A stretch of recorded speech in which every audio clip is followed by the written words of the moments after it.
मधुस जो दिल कहे कि इस खूबसूरत फैमिली को मेरा प्यार भरा नमस्कार आदाब। आज के इस क्विक बोलूं, पता नहीं, मैं जब बोलना शुरू होती हूँ तो क्विक तो पता नहीं कहाँ रहती हूँ, लेकिन हाँ, बहुत ज़्यादा ड्रामों के बारे में बात नहीं करेंगे।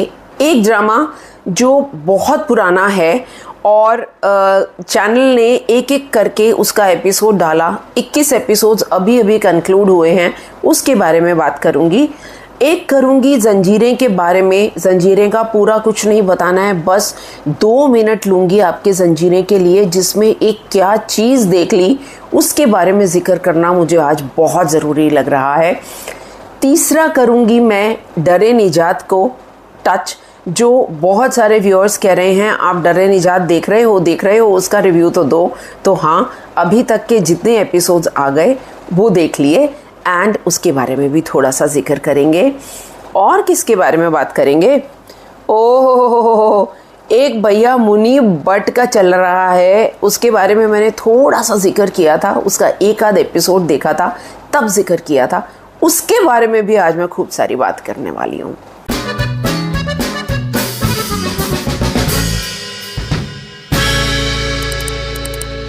सबसे पहले बात करूँगी, हम टीवी का एक 2011 का ड्रामा है। हाँ भैया, 2011 का, 15 साल पहले के ड्रामे की मैं बात कर रही हूँ। और क्यों?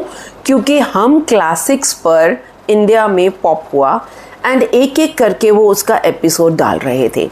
स्टार्ट तो मैंने किया बड़ी कैजुअली, क्योंकि सनम सईद मुझे पसंद है एंड वो दिख रही थी, तो लगा कि चलो देखना शुरू करते हैं। इनिशियली कुछ खास इंटरेस्ट भी नहीं आ रहा था, लग रहा था पता नहीं क्या चल रहा है, लेकिन फिर पता नहीं क्यों एक समा सा बंध गया और उसको देखती चली गई। तो प्लस एंड माइनस में दोनों बताने वाली हूँ आपको। तो 2011 का ड्रामा, कहानी है basically 2 sisters Nazia and Shazia की। नाजिया काफ़ी ब्यूटीफुल है, शाजिया एक मीडियोकर सी दिखने वाली लड़की है, लेकिन उसमें कॉन्फिडेंस की कोई कमी नहीं है। दोनों कॉलेज जाती हैं एंड ऐसे में नाजिया क्योंकि ज़्यादा ब्यूटीफुल है, उसके ऊपर एक लड़का लट्टू हो जाता है और इनके घर में शादी का प्रपोजल भेज देता है। घर में 3 मम्मियाँ हैं, शाजिया की अलग मदर हैं, नाजिया की अलग मदर हैं, लेकिन ये एक ही छत के नीचे रहते हैं। और उनकी दोनों लड़कियों की एक बुआ हैं, तो वो भी उनकी तीसरी मदर हो गई। तो ये 3 मम्मियों के शेल्टर में ये लड़कियां पल रही हैं। एंड जब ये रिश्ता आता है, लव मैरिज का रिश्ता, तो नाजिया की मम्मी बहुत गुस्सा हो जाती हैं, क्योंकि वो अपने ख़ानदानी होने की वजह से उस लड़के का रिश्ता ठुकरा देती हैं और अपनी पसंद का उन्होंने जो लड़का इसके लिए सिलेक्ट किया है उससे इसकी शादी ज़बरदस्ती करा दी जाती है। दूसरी तरफ उसी के साथ साथ शाजिया की भी शादी कर दी जाती है। शाजिया की कोई पसंद या नापसंद नहीं थी, उसकी अरेंज्ड मैरिज थी। Now both the girls go in their ससुराल एंड दोनों के ससुराल की एक अलग कहानी है, जहाँ ये ब्यूटीफुल वाली नाजिया, उसका जो हस्बैंड है उसको इन्फीरियरिटी कॉम्प्लेक्स है अपने लुक्स के बारे में। वो सोचता है कि नाजिया जैसी ब्यूटीफुल लड़की से शादी करके उसकी किस्मत जाग गई है, लेकिन उसकी जो मदर हैं वो बहुत ही कुट करने वाली। अच्छा खासा बेटे ने मकाम बना लिया है, अच्छा खासा घर, सब कुछ है, लेकिन उनको एक तो शो बहुत करना है दूसरों को, क्योंकि वो नई जब अमीरी आती है तो दूसरों को दिखाना है कि हम बहुत अमीर हैं। तो वो शोबाजी और प्लस दुनिया को दिखाने के लिए बहुत सारे काम, और ऐसे दुनिया को दिखाने वाले कामों में अपनी बहू के साथ हर वक्त टुक करते रहना।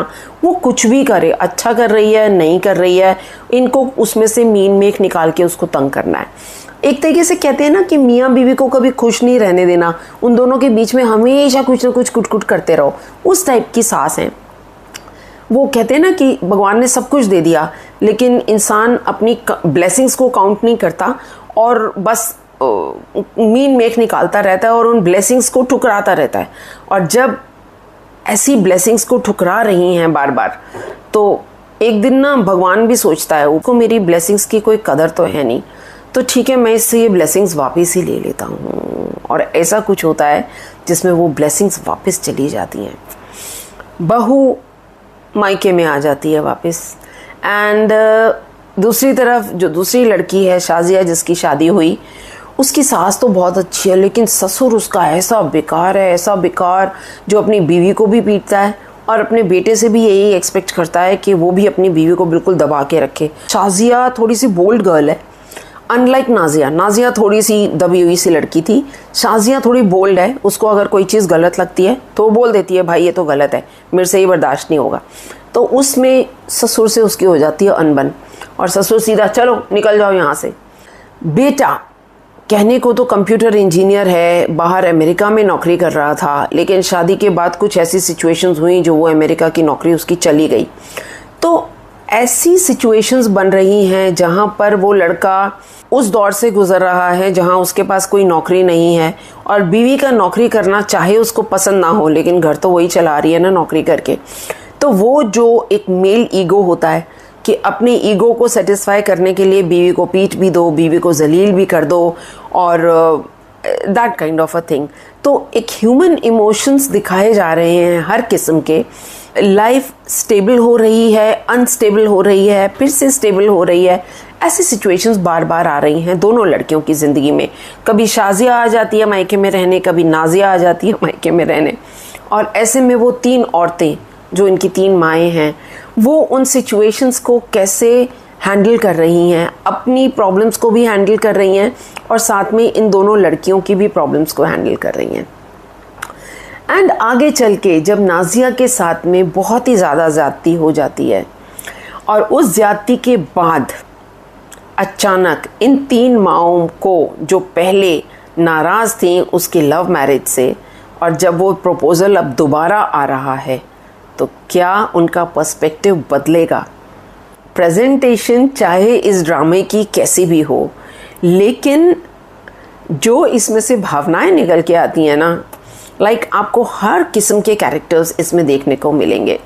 वो जो अपने को ख़ानदानी बताते हैं और ख़ानदानी के नाम से एक अच्छा खासा आता हुआ रिश्ता ठुकरा देते हैं, और बाद में जब सिचुएशन बदल जाती है तो उसी ठुकराए हुए रिश्ते को तोल देते हैं। तो ये वो वाली सिचुएशन है, चेंजिंग द पर्सपेक्टिव, कि एक इंसान को एक चीज़ बहुत अच्छी लग रही है किसी टाइम पर, जब भगवान वो चीज़ छीन लेता है ना, तब उसकी वैल्यू समझ में आती है। एंड फिर वो इंसान बोलता है कि यार जो पहले दिया हुआ था वही ठीक था, उतना तो मिल जाए, अब तो मेरे पास कुछ भी नहीं है ज़िंदगी में।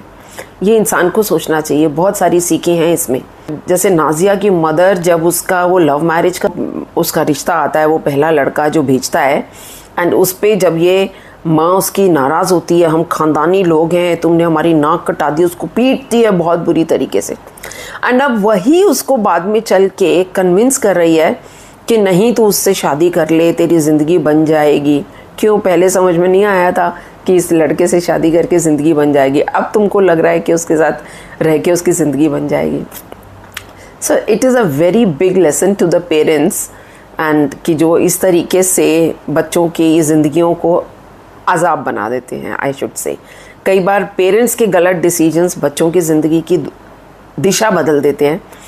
Parents should think about it. एक वो पर्सपेक्टिव, और एक ये पर्सपेक्टिव कि वो जो उसका शाजिया का फादर इन लॉ, पता है कौन है इसमें शाजिया के फादर इन लॉ बने हुए? ही इज़ जो मैं बहुत तारीफ़ करती हूँ ना एक ड्रामे की, धूप किनारे, इतने पुराना, उस टाइम पे वो एक कॉमेडी वाले डॉक्टर थे, डॉक्टर इरफान, जो बड़ी हर चीज़ में बड़े कॉमेडी पंचेस मारते थे, वो इसमें इसके फादर इन लॉ बने हैं। एंड बड़ा अच्छा लगा, एक तो इतने सालों के बाद उनको एक अलग बिल्कुल हिटलर काइंड ऑफ रोल में देखा, तो अच्छा रोल किया। एक्टिंग तो उनकी बहुत ही परफॉर्मेंस अच्छी है। He is a very good actor. And इतना उन्होंने मारा पीटी और ऐसे स्ट्रिक्ट, चले जाओ निकल जाओ मेरे घर से। एंड उसके बाद जब उनके ऊपर कोई आपदा गिरती है तो कैसे पूरी फैमिली खड़ी हो जाती है उनके साथ में, उनका साथ देने के लिए, जिनको वो प्रैक्टिकली अपने घर से निकाल चुके थे, बहू को निकाल चुके थे, बेटे को चल निकल जा। वाइफ अपने आप ही हाथ जोड़ के अल्टीमेटली निकली है लास्ट में कि भाई मेरे को जाने दो, मैं तुम्हारे साथ बर्दाश्त नहीं कर सकती तुम्हारी मार पीट और तुम्हारी ये हरकतें। तो जब वो भी चली जाती है तो उसके बाद जो आपदा गिरती है इस बंदे पे, और उसके बाद जब फैमिली उसको सपोर्ट कर, कैसे एक आके सपोर्ट कर रही है कि अब ये इंसान है ही नहीं जिससे नफ़रत की जाए, जिस हालत में वो है। सो it is also a lesson कि कई बार कुछ लोग बहुत ज़्यादती करते हैं ज़िंदगी में, बहुत ज़्यादती करते हैं, लेकिन जब वो ऐसी काउच पोटैटो वाली हालत में आ जाते हैं ना, तो उन पे तरस आता है, उन पे ना गुस्सा नहीं आता, उनसे नफ़रत नहीं होती। उस टाइम तरस आता है कि यार चलो माफ़ किया इनको, अब जो इन्होंने किया इनको माफ़ करो, क्योंकि भगवान ने इनको बहुत बड़ी सज़ा दी है।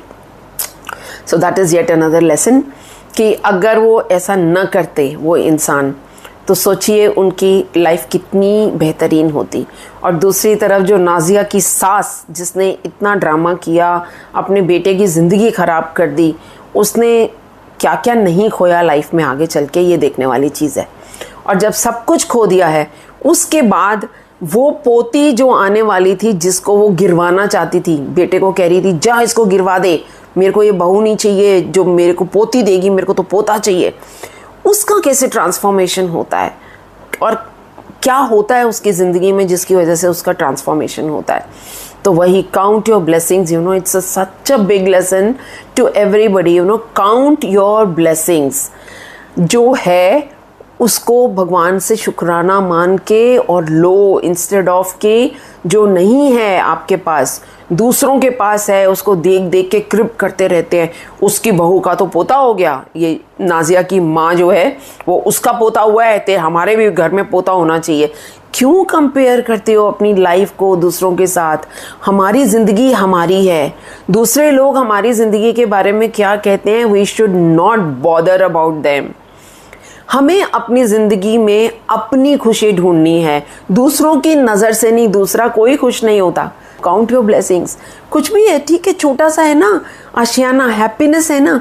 घर जो बनते हैं वो 4 दीवारों से नहीं बनते, वो उसमें रहने वाले लोगों की प्यार मोहब्बत से बनते हैं। और ये यूनिवर्स का असूल है।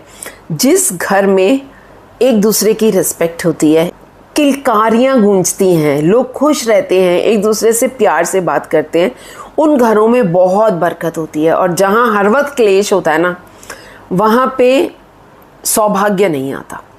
हमारे यहाँ तो माँ लक्ष्मी के बारे में भी कहते हैं ना, माँ लक्ष्मी टिकती नहीं है ऐसे घर में जहाँ क्लेश है। अपनी अपनी ज़िंदगियों में खुश रहना है, कोशिश करके खुशियाँ ढूंढनी है, क्लेश नहीं पाना। चलो बहुत हो गया ज्ञान, आगे बढ़ती हूँ। ओ नहीं, अभी इसमें मैं एक चीज़ तो बताना चाहूँगी। परफॉर्मेंसेस थोड़ी सी मीडियोकर लगी मुझको इस ड्रामे में। किसकी? सबकी नहीं। Sanam Saeed in the role of Shazia, she is always outstanding. Saira Yousuf जिसने नाजिया का रोल किया, पहले तो मैं एक बात बोलूँगी कि जो ये कास्ट किया गया नाजिया को, उसको ऐसे दिखाया गया है कि she is more beautiful than Shazia, मतलब कि सनम सईद के रोल से ज़्यादा वो ब्यूटीफुल हैं। लेकिन frankly speaking on the screen Nazia is not looking more beautiful than Shazia. तो ये एक मिसकास्ट हो गया ना। अगर आप उसको ज़्यादा ब्यूटीफुल दिखा रहे हो, इनफैक्ट इतना ब्यूटीफुल दिखा रहे हो कि शाजिया का हस्बैंड भी उस पर लट्टू हो रहा है। एक ऐसा सीन आया था बीच में, एक दौर आया बीच में कि जहाँ पे वो नाजिया से शादी करने में इंटरेस्टेड हो गया था, शाजिया से नहीं करना चाहता था। ऐसी भी सिचुएशन आई थी। तो अगर आप उसको इतना ब्यूटीफुल दिखा रहे हो तो फिर वो ब्यूटीफुल हो भी तो सही। प्लस मुझको सायरा यूसुफ की परफॉर्मेंस भी अप टू द मार्क नहीं लगी। She was very flat in her emotions. आगे चल के उसकी ज़िंदगी में इतनी ट्रेजेडीज़ हो रही हैं और उन ट्रेजेडीज़ में जो उसके इमोशंस दिखाए जा रहे हैं, they are absolutely not at all heart touching. तो वो भी चीज़ मुझको अच्छी नहीं लगी। I did not like her performance at all. ये जो 3 मम्मियाँ दिखाई, इनकी माएँ, जिनमें एक बुआ जी हैं, मैं कहूँगी अगर स्टार परफॉर्मेंस मुझसे पूछेंगे कि कौन स्टार परफॉर्मर है इस ड्रामा का, तो मैं नाम लूँगी सकीना सामो का। Sakina Samo in the role of Habiba. Habiba उनकी बुआ हैं, दोनों लड़कियों की, शाजिया और नाजिया की। उनको प्यार भी करती हैं, उनको संभालती भी हैं, उनकी गलत चीज़ों पे उनको सही भी करती हैं, उन बाहर अंदर ले जाना आना, इन सब चीज़ों का भी ख्याल रखती हैं। तो she is a strong character in this particular drama, and not only a strong character but she has given her best in this particular drama. मैंने इनको कर्ज़े जान में दादी के रोल में देखा था। यमुना जैदी के कैरेक्टर की दादी बनती हैं वहाँ पर। वहाँ पर भी ये अच्छी थी। यहाँ पर एक तो इनकी डायलॉग डिलीवरी इतनी क्लियर है, जो थ्रो ऑफ डायलॉग्स है जो उनका एक्सप्रेशंस हैं that is absolutely perfect. So from my side the star performer of this particular drama is Sakina Samo in the character of Habiba. Hats off to you. बहुत मज़ा आ गया आपका रोल देखकर. एंड ओवरऑल मैं किसी को मना नहीं करूँगी ये ड्रामा देखने को. 21 एपिसोड का ये ड्रामा इंडिया में हम क्लासिक्स पर अवेलेबल है. अगर नहीं देखा आप लोगों ने अभी तक तो ज़रूर देख लीजिए, अच्छा लगेगा. अब तो पूरे आ गए हैं एपिसोड्स तो थोड़ा देखना भी आसान हो जाएगा. तो चलो अब नेक्स्ट पे आती हूँ. जंजीरें के बारे में थोड़ा सा बोलना चाहूँगी. देखो, जंजीरें शुरू से लेके जो भी कैरेक्टर्स आते रहे जाते रहे, कुछ ऑफ हो गए, हमने सबकी तारीफ़ ही की है. लेकिन एक बेचारा दानियाल ज़फ़र, इसकी हमने कितनी उतारी है भाई. हमने हर एपिसोड में जितनी बार भी रिव्यू किया है हमने ये बोला है कि दानियाल ज़फ़र परफॉर्म नहीं कर रहा, वो इस सरदार के रोल में सूट नहीं कर रहा है, क्या कर रहा है, कैसे परफॉर्म कर रहा है. लेकिन आप लोगों को मैं एपिसोड 30 सजेस्ट करूँगी, जो अब भी पिछले 2 एपिसोड्स गए हैं ना, उसमें एपिसोड 30 में 19.15 पॉइंट पे चेक कीजिए. आपने मेरी हिमायत क्यों नहीं की, कुछ बोला क्यों? ये बहुत परेशान है. और जो इसका नाम जोड़ दिया गया है रबिया से, उसके बाद जो इनकी वो पूरी कम्युनिटी की जो एक होती है मीटिंग, जिसमें वो लोग इसको सलाह देते हैं कि अब तुम इससे शादी कर लो रबिया से. सो उसके बाद वो अपनी माँ के पास आ रहा है और माँ के पास बैठ के ही इज़ सेइंग कि क्या आप भी मुझ पर ट्रस्ट नहीं करती कि मेरा रबिया से कोई ऐसा रिलेशन नहीं है, मैंने कोई भी गलत काम नहीं किया. सो वो जो एक मोमेंटरी रिएक्शन दिया है ना Daniyal Zafar, I heartily appreciate that particular performance of yours in that particular scene. That shows कि एक्टर तो अच्छे हो भाई, तो फिर कहाँ है वो परफॉर्मेंस, छुपी हुई परफॉर्मेंस कहाँ है, उसको निकालो बाहर. You gave it in that particular shot. तो चलो, जंजीरें के लिए जैसा मैंने कहा मेरे पास बहुत ज़्यादा नहीं है. डर ए निजात की बात करती हूँ. ये अभी रिसेंट ARY का ड्रामा शुरू हुआ है. अगेन उमेरा अहमद की राइटिंग. आपकी इज़्ज़त मैं आपको बता चुकी हूँ, मैं उसको 10 on 10 दे चुकी हूँ अप टू डेट. अभी तक के जितने एपिसोड्स आए हैं मुझे बहुत मज़ा आ रहा है उसको देखने को. और ये ड्रामा भी उमेरा अहमद का लिखा है. फ्रैंकली स्पीकिंग, जब इसका फर्स्ट एपिसोड एयर हुआ मुझे तो बिल्कुल भी पसंद नहीं आया. मैं कह रही थी मैं ये देख क्या रही हूँ. दुरे फिशान, ये अंग्रेज़ी ठीक है, मान लिया भाई, जेनजी नई जनरेशन है, इन लोगों का upbringing convent schools and all, तो इन लोगों की जो एक्सेंट है वो बिल्कुल सही लेके आ रहे हैं. इसी तरीके से बच्चे आजकल अंग्रेज़ी में गटर पटर करते हैं, तो चलो ठीक है आप गटर पटर कर रहे हो. लेकिन इनिशियली मुझको ये स्क्रिप्ट बिल्कुल समझ नहीं आ रहा था, ये क्या दिखाने की कोशिश कर रहे हैं. फिर से शादी की ही बातें चल रही थी. स्टूडेंट है दुरे फिरशान एज जरियाब, एंड उसके साथ जो लड़का जामिल, वो भी उसके कॉलेज में ही पढ़ता है. अब दोनों जने फर्दर स्टडीज़ के लिए अब्रॉड जा रहे हैं. लेकिन अब्रॉड में इसकी तो एडमिशन हो गई लड़की की, लड़के की नहीं हुई. अब लड़के को इन्फीरियरिटी कॉम्प्लेक्स आ रहा है. और इस बीच में इनकी ज़िंदगी में एक और लड़का आ रहा है, अबू बकर इनके घर में विज़िट करते हैं अपनी मदर के साथ में, क्योंकि इनकी जो दादी है लड़की की, उसके साथ अबू बकर की मदर के अच्छे रिलेशंस हैं, खाला करके बुलाती हैं. तो कहानी क्या है इसकी, अबू बकर की मदर की भी कहानी समझ अभी नहीं आ रही. सानिया सईद हैं उसकी मदर बनी हुई अबू बकर की, एंड कुछ तो उनका भी बैकग्राउंड है ऐसा. और ये जो लड़का दिखाया है अबू बकर, बहुत ही मैच्योर पर्सनालिटी है. He is very learned, he is on a very good post. लेकिन वो जब बाहर निकलता है तो इतने हम्बल तरीके से निकलता है. कुरान पढ़ने वाला लड़का, पूरे रिचुअल्स को फॉलो करने वाला लड़का, अपनी माँ की इज़्ज़त करने वाला लड़का, इस तरीके का लड़का. तो जो लड़कियों को ऐसे लड़के पसंद नहीं आते ना, उनको तो वो शोशेबाजी वाले लड़के पसंद आते हैं. एंड दुरे फिशान एज जरियाब, जो जामिल के साथ, जामिल का रोल कौन कर रहा है, Namir Nawaz Khan. Again this boy was in Qarze जान.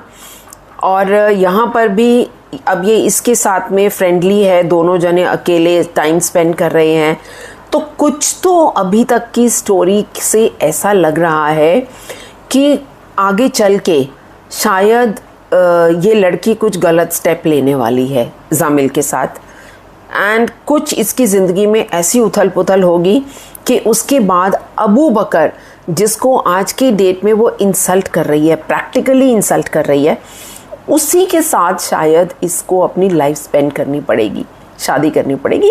अपेरेंटली ऐसा लग रहा है, इट्स टू अर्ली टू से, लेकिन हाँ अब जो कल एपिसोड्स देखे हैं उसमें कुछ कुछ स्टोरी बनती लग रही है। तो yes, I am finding it interesting.